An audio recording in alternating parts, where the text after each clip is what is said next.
নামাজে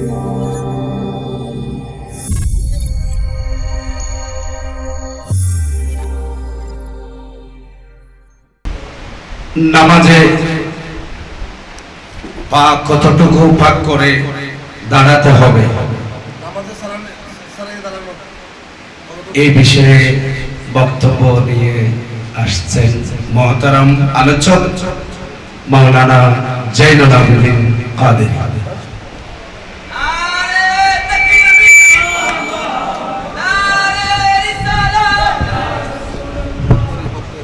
السلام عليكم ورحمة الله وبركاته. الحمد لله الذي أمرنا بالإصلاح والعدل والإحسان ونهانا عن الظلم والفتنة والفساد والإرهاب، والصلاة والسلام على أكرم الأولين والآخرين الذي بعث ليخرج الناس من الظلمات إلى النور ومن البدع إلى الرشد وعلى آله وأصحابه أجمعين، أما بعد. রাবেতায়ে উলামায়ে আহলে সুন্নাত কর্তৃক আয়োজিত আজকের এই ইমামে আজম কনফারেন্সের honorable moderator of this program and also presenting honorable chief guest, chief speaker today, এবং বাংলাদেশের তরুণদের আইডলগুলো যাদের কথাগুলো শুনে বাংলাদেশের অরুণ প্রাণের তরুণ সুন্নি জনতা প্রতিনিয়ত উজ্জীবিত হচ্ছে, রাবেতায়ে উলামায়ে আহলে সুন্নাতের মেম্বারান এবং আমার সামনে বসা আশিকি সামাঈন হযরত, আসসালামু আলাইকুম ওয়া রাহমাতুল্লাহি ওয়া বারাকাতুহু। আসলে আমি অত্যন্ত ক্ষুদ্র জ্ঞানে কি বলবো, তারপরও I'm so grateful to organizer to give me the chance to deliver some speech in front of you.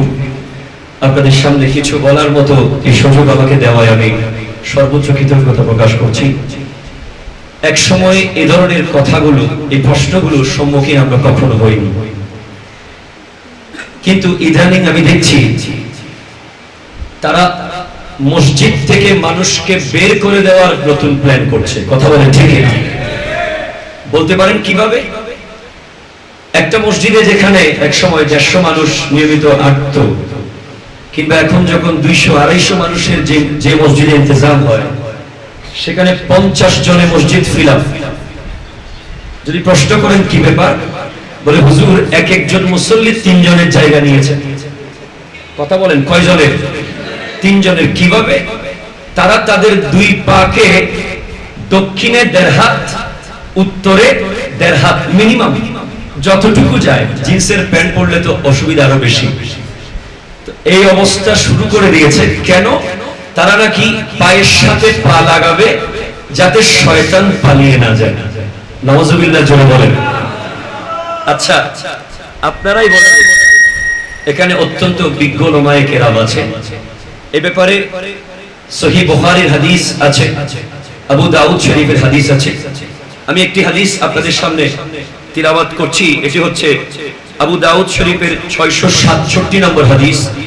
আন আনাস ইবনে মালিক আন রাসূলুল্লাহ সাল্লাল্লাহু আলাইহি ওয়াসাল্লাম قال সুফু সুফুফাকুম ওয়া কারিবু বাইনাহা ওয়া হাযু বিল আনাক ফাওয়াল্লাযী নাফসি বিয়াদিহি ইন্নী লা আরা শায়াতানা ইয়াদখুলু মিন হালালিস সাফফি কাআন্নাহাল হাযাফ।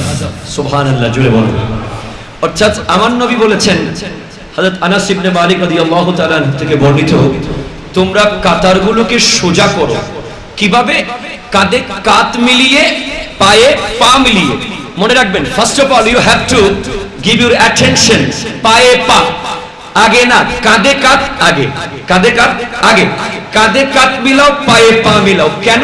কারণ আমি দেখছি আমার নবী বলছেন তোমাদের কাতারগুলোর মাঝখানে শয়তান এমন ভাবে প্রবেশ করে যেভাবে ছাগলের বাচ্চা প্রবেশ করে। তাহলে তারা যে এখন পায়ে পা মিলানোর জন্য প্রতিযোগিতা শুরু করে দিয়েছে, কাঁধে কাঁধের কথা ভুলে গেছে। কারণ তাদের পা যখন 1.5 হাত দক্ষিণে 1.5 হাত উত্তরে নিয়ে যায়, তখন কাঁধ কিন্তু আর কাঁধের সাথে থাকে না। কথা বলেন ঠিক কিনা? পায়ের সাথে পা লাগে। বাবা আছে নাকি পাশে উস্তাদ আছে, দেখার সুযোগ নাই, আমি তাকে লাথি মারবো। পায়ের সাথে পা লাগিয়ে। আমার নবী বলেছেন আমি আশঙ্কা করছি তোমরা পায়ের সাথে পা না লাগালে ছাগলের বাচ্চার মতো শয়তান ঢুকে যাবে। এখন যে তোমরা দুই পায়ের মাঝখানে এত বড় জায়গা করেছো, একটা ছাগলের বাচ্চা না, তিনটা ছাগলের বাচ্চা তোমার দুই পায়ের মাঝখানে, মানে তোমার নিচে দিয়ে যেতে পারবে। কথা বলেন ঠিক কিনা? হুজুর বলতেছে গরুর বাচ্চা ঢুকে যাবে। এখন কি অবস্থা শুরু হয়ে গেছে। আসুন সহিহ বুখারী শরীফের একটি হাদিস কিতাবুস সালাতের মধ্যে حدثنا عمر بن خالد قال حدثنا زهير عن حميد عن انس عن النبي صلى الله عليه وسلم قال اقيموا صفوفكم فاني اراكم من وراء ظهري وكان احدنا يلزق منكبه بمنكب صاحبه وقدمه بقدمه বলেন সুবহানাল্লাহ।